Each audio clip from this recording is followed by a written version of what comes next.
The United States makes the UN work when it wants it to work. And that is exactly the way it should be, because the only question to the United States is what's in our national interest. My name is John, and the International Criminal Court is back in session. It is July 26, 2026, and we're going to once again look at the situation in Ukraine. So, let's start. First of all, we are going to look at the Karaznamisk / Doorapila direction. The Russians recently have been advancing further west towards the border with Dnipropetrovsk, mainly on the E50 road, because the TO406 road, as you can see right here, going from Pokrovsk all the way up to the area that would border Dnipro region, is now under their control. So now all they got to do now is clear out this part of the E50 road that will go to Dnipro region.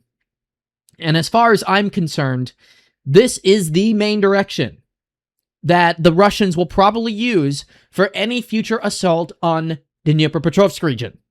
This is it. Once they're able to get full control over this road from Pokrovsk all the way up to the border, so that would mean they would need to capture Sergivka here, then they can enter Dnipro region in a more efficient and, I guess, smoother fashion. But in order to lock up the E50 road, they have to capture Doorapila.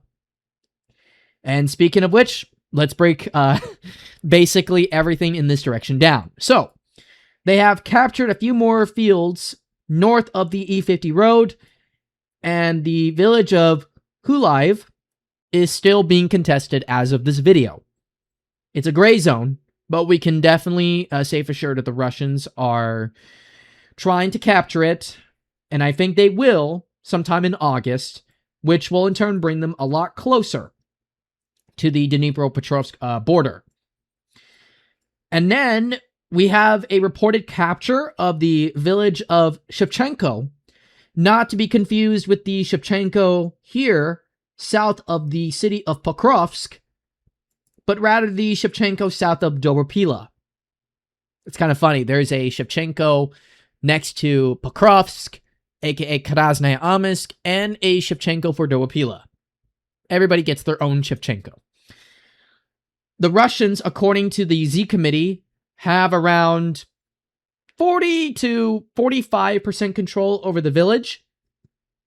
And there's even reports that they have captured the whole thing. But there's not enough evidence to support those claims, at least yet. However, we can say for sure now, pardon me if I slipped up my tongue a little bit. Brain's a little weird right now. That is, BILYTS'KE has fallen to Russia completely. Geolocations provided by the Russian army themselves have recorded their troops in BILYTS'KE. They were holding up their flags. They looked calm and cool and collected. All of it. BILYTS'KE has fallen. And what this means for the front line, well, it's all I can say, it's not good news for Ukraine. In fact, it's a disastrous, capture by the Russian army. A disastrous, fall. And to explain why that is, BILYTS'KE is effectively the main defensive gate to Doorapila city. And also, by capturing BILYTS'KE, any future counteroffensives on either Rodensky or Pokrovsk are essentially dead. Ukrainians can no longer counterattack here, in any effective fashion. Those days are basically numbered. They've lost the initiative, not only in the Karaznamisk direction, but effectively the Doorapila direction too. And as I said, by losing BILYTS'KE, they lose the main gateway to Doorapila. And to make matters worse, the Russians have entered the villages of Chernigovka and also the village of Svitle, and are also about to contest too for the small town of Voldensky. Should the Russians capture all three of these settlements here, along with Krasnopodila Little Doorapila here. And by the way, I've heard reports that the Russians are already there, so it should be interesting to see what we'll see in the next couple of days. Along with Novogrishino and Matyashovo, once they're able to capture all of these, then Doorapila is essentially a sitting duck. There will be no way for the armed forces of Ukraine to remain in the city. And unlike Pokrovsk, which had, like, let's count how many roads here. 1, 2, 3, 4, 5, like around like 5 to 6 roads going into Pokrovsk. But Doorapila only has 3 roads. Half of what Pokrovsk has. And as far as I'm concerned, 2 of these roads are now cut off. Ukrainians can no longer enter Doorapila from, like, most directions. They can only enter it from the northwest. Essentially through the town of BILYTS'KE. And there's also reports, according to Z Committee, that the Russians are penetrating quite deep into the eastern neighborhoods of Doorapila and are also about to capture this Terracon here, which would in turn give the Russian army the terrain advantage over the main part of Doorapila city. There's even reports, too, that Hanivka is now under complete Russian control, too. Uh-oh. They're already cooked. But I'm going to keep it in the gray zone here because we don't have enough evidence to support those claims. At least yet. So yeah, the armed forces of Ukraine are in big trouble in Doorapila. And once they lose this strategic city in central Donetsk region, basically you will be in a situation where we could see pushes, not just into Dnipropetrovsk region, but also into the southern part of Kharkiv region too. As Military Summary pointed out, a lot of these areas here in southern Kharkiv and northeastern Dnipropetrovsk region, there's not a lot of Ukrainian soldiers there, nor fortifications. So the Russians are probably just going to be able to bulldoze their way through these areas here and take on or take up a lot of land. And maybe get as close as possible to the Lozova itself. Now, obviously, that's a little overly optimistic on my end for the Russians. But once Doorapila is gone, then Russians will definitely enter Dnipropetrovsk region from this area here, which will in turn lead to even greater territorial losses in the Dnipro region when compared to what they had in Gulay-Pulay direction last year in 2025. So it seems to me now, based on the recent behaviors of the Russian army, I think there is a strong likelihood that they might sacrifice this part of the Dnipropetrovsk region in return for getting these parts of the Dnipropetrovsk region. I mean, logistically, it's more doable, more sound, and also just overall safer. But once they're able to break through the lines here, then the first major town that they would have to capture is Mazova. Because once Mazova falls, the Novopavlovka will fall like dominoes. And so too will Pokrovsky, Proziana, and I mean, basically everything here, maybe going all the way up to Pavlograd, it just gets easier for the Russians.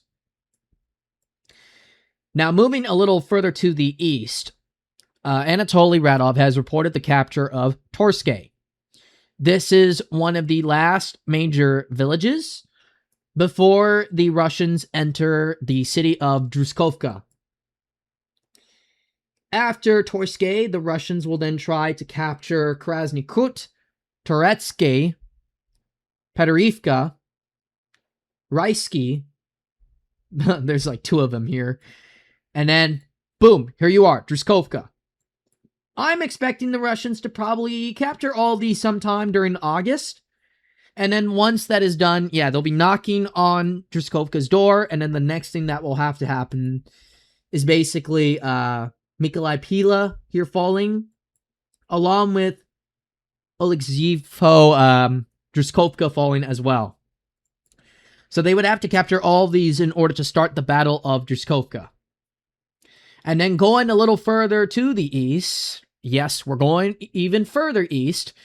The Russians have completely cleared out Chasiv Yar of any remnants of the armed forces of Ukraine here, and it appears that Ukrainians might be in a cauldron just north of the recently captured city of Konstantinovka. Most of Mykolaiivka is now under Russian control. Chasiv Yar is also fully clear too, which means that BILYTS'KE and Chervone are mostly in a cauldron.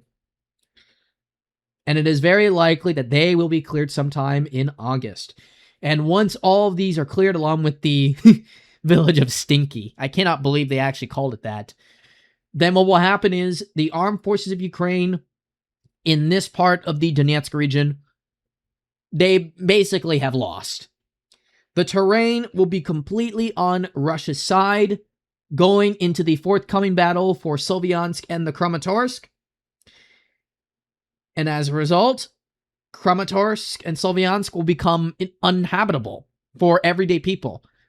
They'll become more militarized. You will see more drones flying in. You'll even start to hear reports of conventional artillery shellings, like being dropped on in both cities. And they will be in ruins because of that. So as far as I know, the terrain advantage is going to be decisively Russia's. And as a result, Ukrainians are pretty much stuck here. And I think there's even a river here. Oh, crap. So their situation is getting worse and worse, by the day. And the situation in Mykolaiivka, that is just east of Slovyansk city itself, is still contested, though we don't have any further word on how far the Russians are within the city itself, though we can assume that clashes are ongoing for it.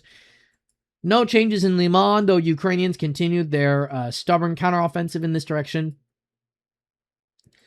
And then finally, we got news from Bova. And it's, again, not good news for the Ukrainians. So, the Russians have finally achieved they have finally obtained the initiative in the village of Novoplatonivka. And they are about to enter the town of Bova itself. For real this time. Anatoly Radov has reported the capture of Borivska and Drivka. And Russians are reportedly on this road too, which goes into Bova.